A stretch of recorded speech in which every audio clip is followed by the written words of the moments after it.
Happy birthday! The living room was filled with colorful decorations. The table was adorned with slightly fancier dishes than usual. It was my daughter's birthday today. Excitedly, I opened the gift box, prepared for her. Wow, what is this? I couldn't help but slam the box into the trash can.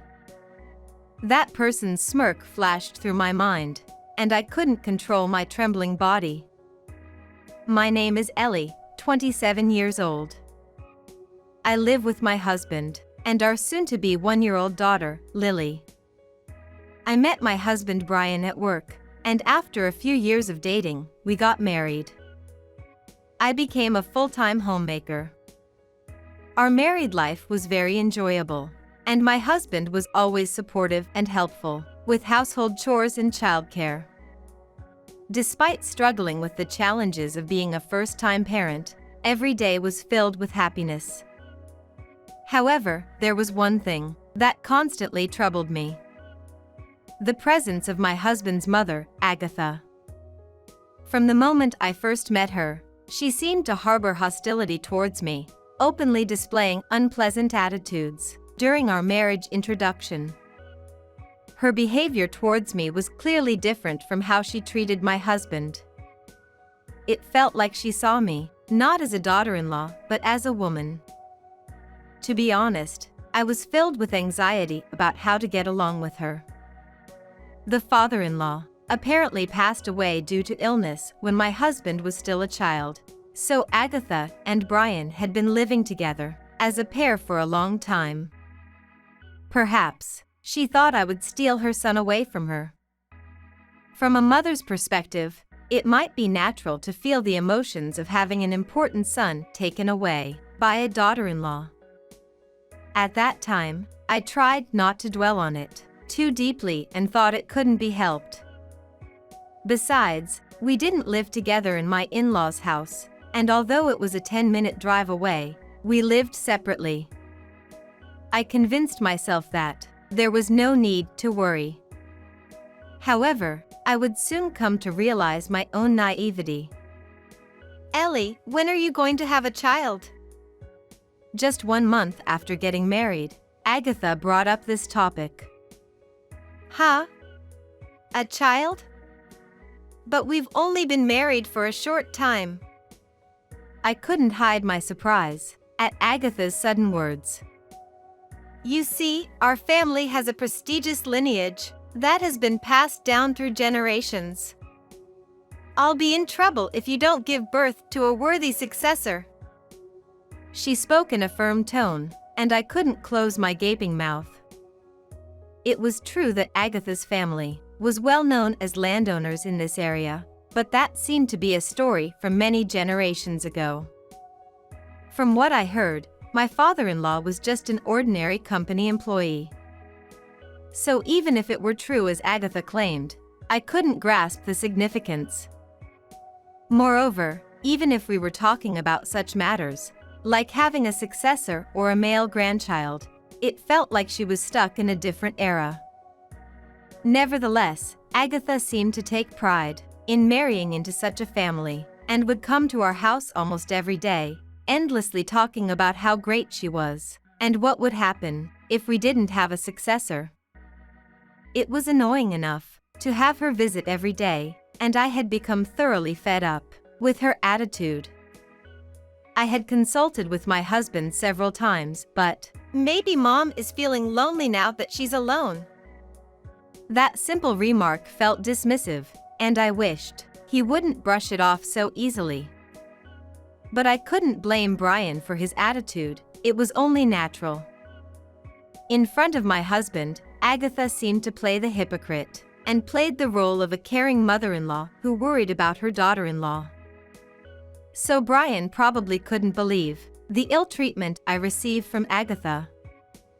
Besides, Brian felt indebted to his mother for raising him alone, so he couldn't be too forceful in expressing his feelings. I could understand Brian's perspective, and I didn't want to worsen the relationship with Agatha. Moreover, I hoped that once we had a child, Agatha might change her behavior. I tried to convince myself of that, and started to endure whatever Agatha said to me. However, the situation would deteriorate further. It happened when I found out I was pregnant with our daughter, Lily. Agatha was incredibly happy when she found out about the pregnancy, but her attitude changed dramatically as soon as she learned it was a girl. Or rather, it was as if her true nature had been revealed. When Brian wasn't around, she exclaimed, "This useless woman! Why isn't it a boy? Hurry up and give birth to a boy!" It seemed she was extremely dissatisfied that things didn't go her way. The gender of the baby was not something I could control, but it didn't matter to Agatha. I was branded as a useless daughter-in-law, regardless. When Lily was born, Agatha visited the hospital the day after the delivery. Of course, it was during a time when Brian wasn't there. There was no congratulations or acknowledgement of my childbirth, and she didn't even say a word of celebration. I could imagine that in front of Brian, she put on a happy face and pretended to be pleased. "Okay? The next one will definitely be a boy, right? I hope you're not thinking of taking a break just because you've had one child." Despite being quite resilient myself and getting used to dealing with Agatha, I was truly shocked by her response as a mother. I managed to force a smile and replied, hoping for some calm, but I ended up receiving a barrage of snide remarks in return. The situation only worsened after I was discharged from the hospital. Agatha would come to our house almost every day and lecture me endlessly about the importance of giving birth to a boy. And she always timed her visits when Brian wasn't around. She would arrive in the morning and stay until evening, constantly criticizing me for not doing housework properly and making me cook her lunch according to her instructions. She would even give orders on how to clean and do the laundry. Brian had apparently told her that I needed help after giving birth because it was inconvenient for me, but it was nothing more than surveillance. I could have argued back, but I was exhausted from the unfamiliarity of childcare and sleep deprivation, and I didn't have the energy to spare. It would have been nice if she had offered some help instead. That's what I thought. But Agatha showed no interest in our daughter whatsoever. Even if the baby cried right next to her, she didn't care at all, as if our daughter didn't exist from the beginning. I worried that if something happened to our daughter, she wouldn't be there, so I couldn't endure it and decided to talk to Brian about it. He understood my feelings and promised to talk to Agatha. However, it backfired. Agatha accused me of being a failure as a wife for relying on Brian, and even suggested divorce. All I wanted was for her to value our daughter as much as I did, but that wish would never reach Agatha. I gave up on expecting anything from her and focused on cherishing Lily. I was exhausted from dealing with Agatha, and Lily became the source of comfort. I wanted to spend time with Lily rather than giving attention to Agatha. But such an attitude seemed to irritate Agatha even more, and her treatment towards me became harsher than ever. As the days went by, we reached Lily's first birthday. Unfortunately, Brian had to work, but we had promised to celebrate together when he returned. I wanted it to be a memorable day, so I was excited and prepared since morning. However, as expected, Agatha showed up at our house. I couldn't possibly send her away, despite feeling frustrated and thinking that even on this day. I reluctantly let Agatha into the living room. She entered the room and silently observed the decorated room for the birthday. While preparing tea for Agatha, I braced myself for another complaint or criticism. However, contrary to my expectations, today is Lily's first birthday, right? I brought a present for her. She handed me a paper bag. Is it for Lily? I was genuinely surprised. I never expected Agatha to remember Lily's birthday. And she even prepared a gift. I couldn't comprehend the situation, and I could only stand there, unable to react. Well, of course. It's only natural, right? Today is a memorable day, after all. I was genuinely happy that she finally acknowledged Lily's existence, but Agatha seemed unusually cheerful. She was smiling more than ever, which was a rare sight. That made me a little suspicious. Is something going on? Oh, nothing. Don't worry about it. But, when are you planning to have the next one?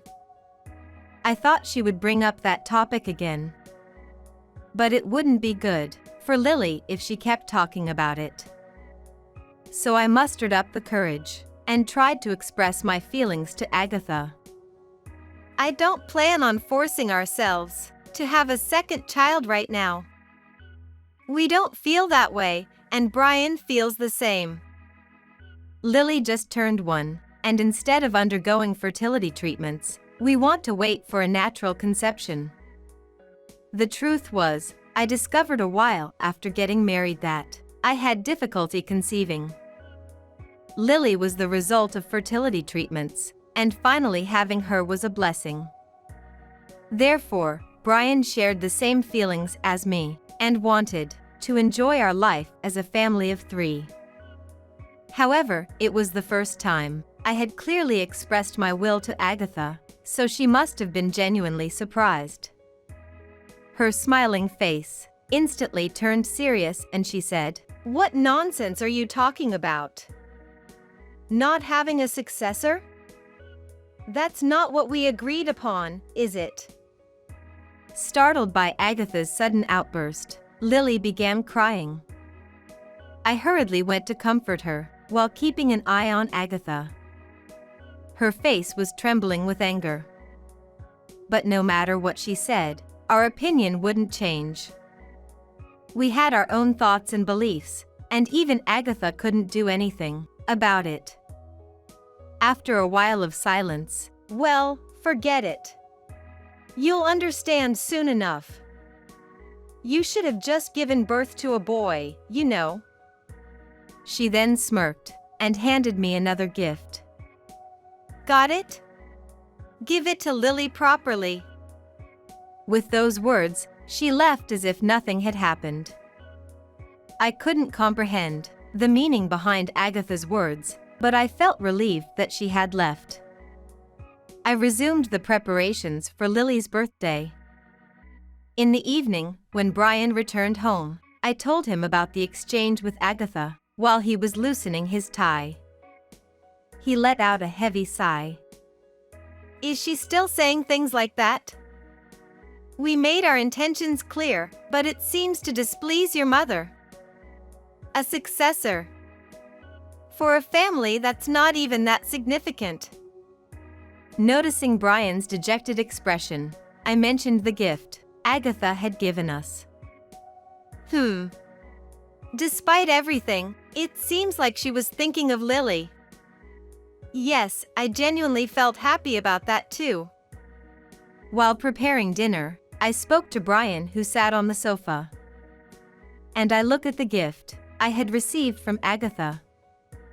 It was wrapped in blue wrapping paper, with a blue ribbon, giving it a somewhat conflicting feeling. Excitedly, I opened the box. However, the moment I saw what was inside, I was speechless. "Wait a minute. What is this?" Brian, who had his back turned, instinctively turned around and approached me, wondering what was happening. Despite that, I couldn't control my emotions, and threw the entire box. "Hey! What are you doing? Brian couldn't believe my actions. He seemed utterly incredulous. That was a gift your mother prepared for Lily, right? It's absurd to throw it away, just because you don't like my mother. Certainly, to anyone watching, my behavior would be seen as extremely irrational. But I was on the verge of losing control due to anger. I couldn't hold back my tears, and retorted to Brian with a choked voice. Which one of us is being absurd? Brian was taken aback by my tear-stained face. Without saying a word, he peered into the trash bin. That's a famous confectionery from a well-known shop, using branded eggs. Didn't your mother know that Lily has an egg allergy? She intentionally did this.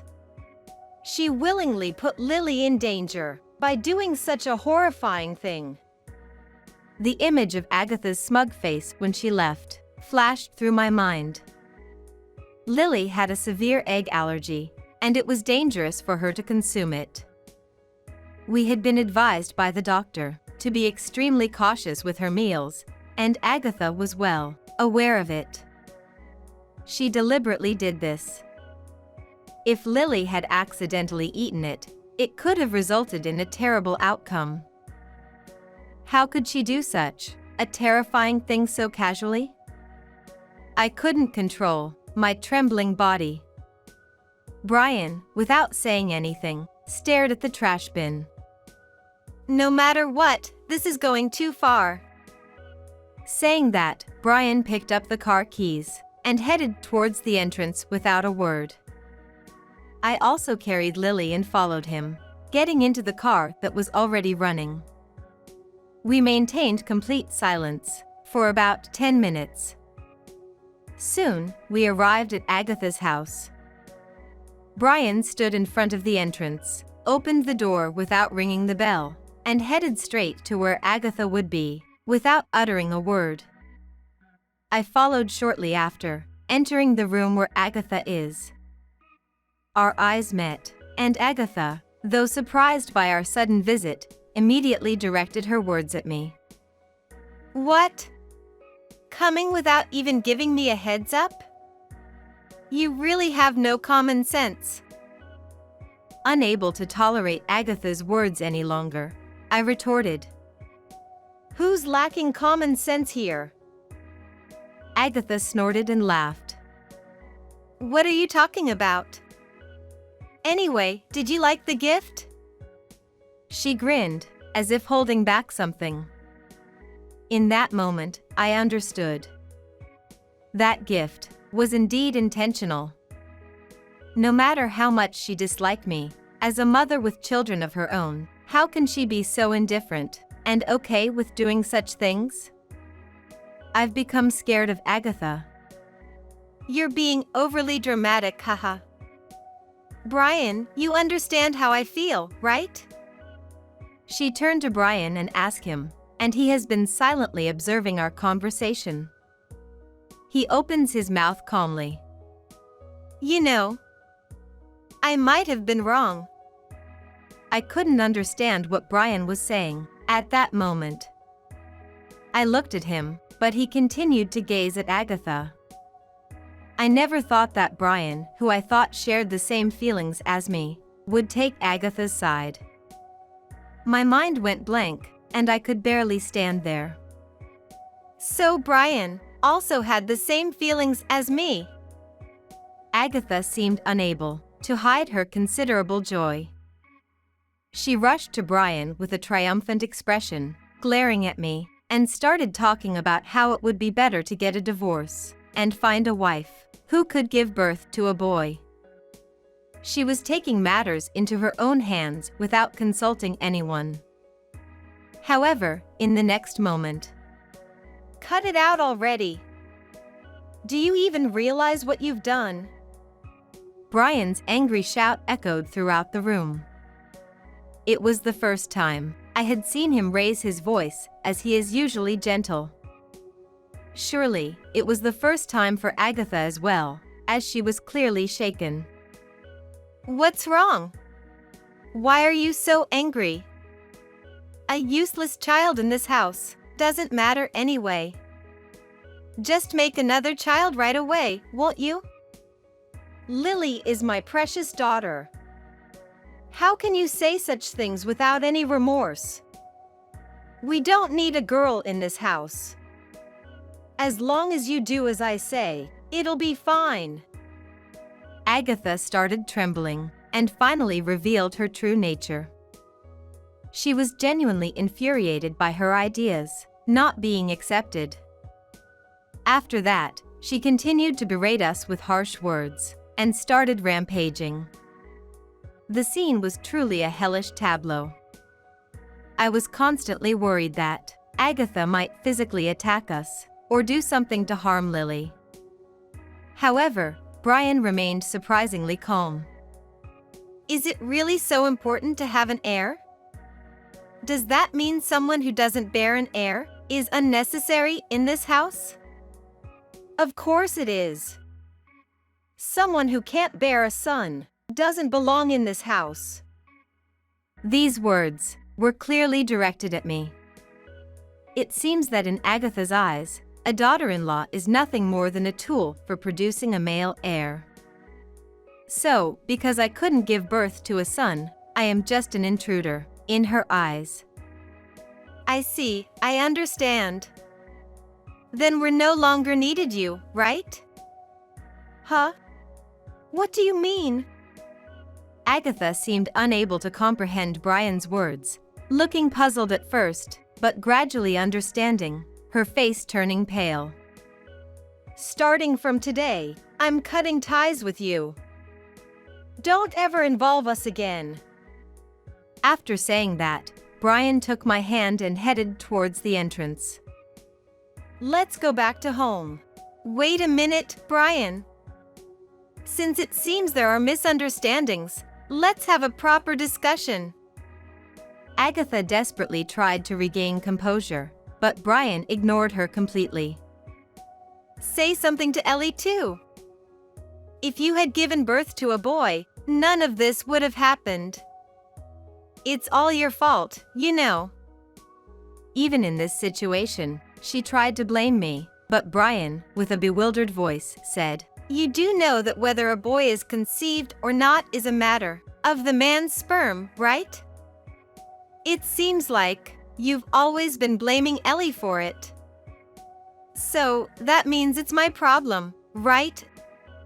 Agatha seemed unable to believe what she was hearing. She couldn't find words to say, and her mouth opened and closed without making a sound. Brian, seemingly amused by her reaction, laughed and said, A useless person who can't produce a boy is worthless, right?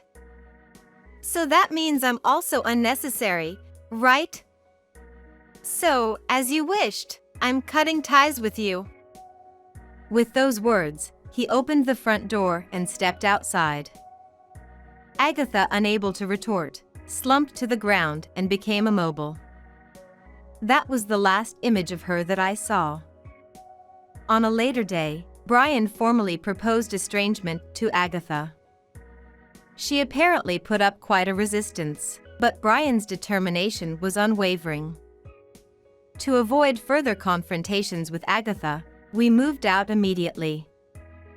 And what I heard from someone who knew about her later was that since the death of her husband, Agatha had become dependent on gambling. Brian seemed unaware, but she had squandered all the money her husband had left and had resorted to borrowing from loan sharks to lead a luxurious lifestyle. Now, she had accumulated a significant amount of debt. She had relied on Brian for her retirement. Cut off from us and left with nothing, she ended up selling her property to repay the debts. However, her prized noble lineage didn't fetch a considerable sum, and now she worked tirelessly at a live-in factory from morning till night, completely worn out. It was truly a result of her own actions. After breaking free from the ties with her, we began living happily every day. And I was blessed with a second child. It was a surprise to become pregnant right after severing ties with Agatha. It seemed that I had been carrying a considerable amount of stress without even realizing it. We don't know the gender yet, but it doesn't matter to us. Our greatest wish is for the baby to be born healthy.